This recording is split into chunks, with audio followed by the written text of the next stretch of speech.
This channel does not promote any violent, harmful, or illegal activities. All content provided by this channel is meant for an educational purpose only. একটা সময় ছিল বাড়িতে বাড়িতে আরাম কেদারা থাকতো, এখনো হয়তো কিছু কিছু বাড়িতে আছে। সেই শব্দটা একটু ঘুরিয়ে বলছি, আরাম কেদার বা আরামে কেদার। কিন্তু কেন বলছি? বলার কারণ আছে। কেন্দ্রীয় মন্ত্রিসভা এমন একটি প্রকল্পে সবুজ সংকেত দিয়েছে যাতে আরামে কেদারনাথ পৌঁছে যাবেন পুণ্যার্থীরা। 9 ঘন্টার পথ মাত্র 36 মিনিটে। ভাবছেন তো কিভাবে সম্ভব? দেখুন তাহলে।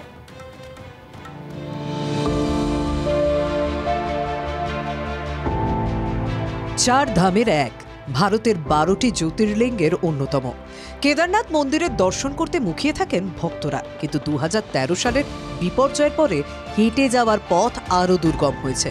হেলিকপ্টারে যাওয়া যায় বটে, কিন্তু তার বিস্তর খরচ, ফলে স্বাদ থাকলেও দুর্গম পথে দেব দর্শনের সাধ্য অনেকেরই হয় না। তাদের জন্যই এবার আরও কাছে আসতে চলেছে এই ধাম। 36 মিনিটেই পৌঁছে যাওয়া যাবে কেদারনাথ। সোনপ্রয়াগ রোপওয়েতে পৌঁছে যাওয়া যাবে কেদারনাথ মন্দিরে। বুধবার কেন্দ্রীয় মন্ত্রিসভার বৈঠকে অনুমোদন পেয়েছে এই প্রকল্প।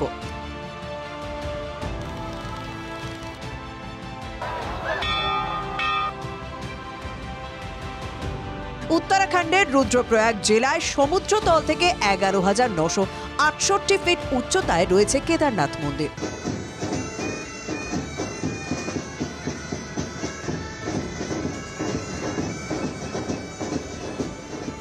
আপাতত সোনপ্রয়াগ থেকে 21 কিলোমিটার পথ পেরিয়ে কেদারনাথে পৌঁছতে হয়। সোনপ্রয়াগ থেকে গৌরীকুণ্ড পর্যন্ত 5 কিলোমিটার গাড়ি যাওয়ার রাস্তা রয়েছে। গৌরীকুণ্ড থেকে কেদারনাথ পর্যন্ত 16 কিলোমিটার পথ ট্রেক করতে হয়। 16 কিলোমিটার কঠিন পাহাড়ি পথ পেরোতে হয়। মূলত হেঁটে কিংবা খচ্চরে চেপেই এই যাত্রা করতে হয়। এবার সেই পথ সুগম হতে চলেছে, কারণ সোনপ্রয়াগ থেকে কেদারনাথ পর্যন্ত রোপওয়ে তৈরি হবে। এই পথের দৈর্ঘ্য হবে 12.9 কিলোমিটার। সোনপ্রয়াগ থেকে কেদারনাথ 36 মিনিটেই পৌঁছানো যাবে। প্রাথমিকভাবে 4,081 কোটি টাকা অর্থ বরাদ্দ করেছে কেন্দ্রীয় মন্ত্রিসভা।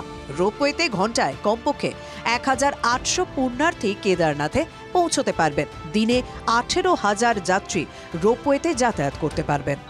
সোনপ্রয়াগ, গৌরীকুণ্ড এবং কেদারনাথ রোপওয়েতে চড়ে এই 3 জায়গায় পৌঁছতে পারবেন ভক্তরা। ফলে পর্যটন ব্যবসা থেকে এলাকার অনেকটাই আর্থিক উন্নতি হবে।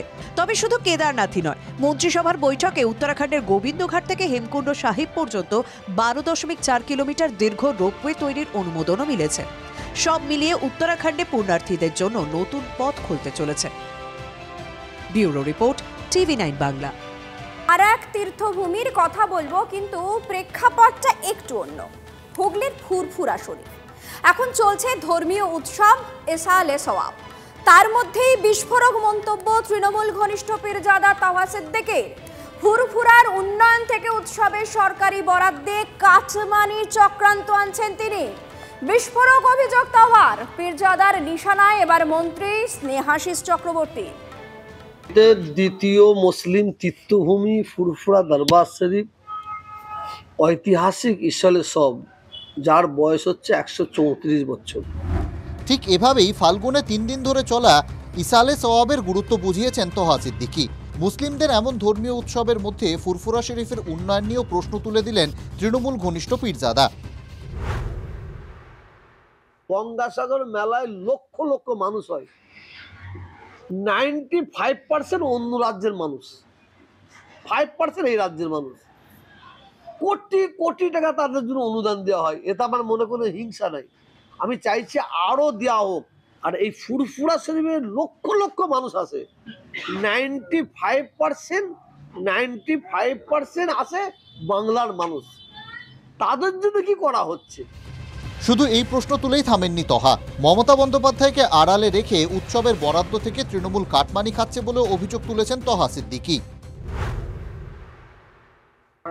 ধর্মীয় উৎসবকে সামনে রেখে মমতা ব্যানার্জিকে আড়ালে রেখে কাটমানি খাওয়ার একটা, মানে কাটমানি খাওয়ার চক্রান্ত বলে মনে করি। বিপুল টাকার কাটমানি অভিযোগ তোহার। হয়তো 5 কোটি টাকা খরচা হচ্ছে, হয়তো মুখ্যমন্ত্রীর তহবিল থেকে মানে নেওয়া হবে 25 কোটি টাকা। সেখানে দেখানো হবে তো 25 কোটি টাকা খরচা হয়েছে, কিন্তু খরচা হচ্ছে 5 কোটি, ওই জন্য বলছে না। তহা সিদ্দিকীর নিশানায় হুগলির জাঙ্গিপাড়ার তৃণমূল বিধায়ক তথা রাজ্যের পরিবহন মন্ত্রী স্নেহাশিস চক্রবর্তী। আর সেনাশিস আমার ভয় হচ্ছে, এই ঈশ্বরের সবে আসলে বাংলার মানুষ এখানে আসবে, তার ঘাড় ধাক্কা দিয়ে তাকে বের করে দেবে না তো, আমার ভয় হচ্ছে।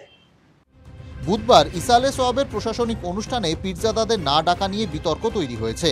উৎসবে সরকারি বরাদ্দ কত, স্নেহাশিস তা সরাসরি উত্তর দেননি। তা নিয়ে প্রতিক্রিয়া চাইতে বেরিয়ে আসে তহার ক্ষোভ। ফুরফুরা উন্নয়ন নিয়ে মন্ত্রী মিথ্যে কথা বলছেন, এমন কথাও খোলাখুলি বলে দিয়েছেন তহা সিদ্দিকী।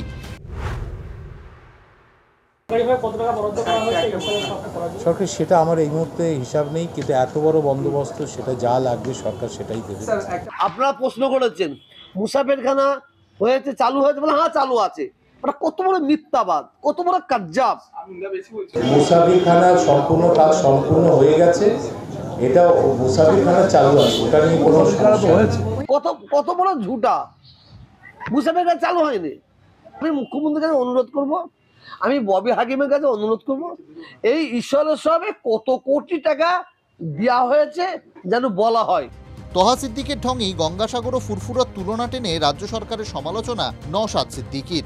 গঙ্গাসাগর থেকে শুরু করে বিভিন্ন জায়গাগুলো মেলাগুলো হয়, সেখানেও সরকারের বিভিন্ন পরিষেবা দেয়, সেই তুলনায় ফুরফুরা শিল্প পরিষেবা তো কিছুই না, তুচ্ছ।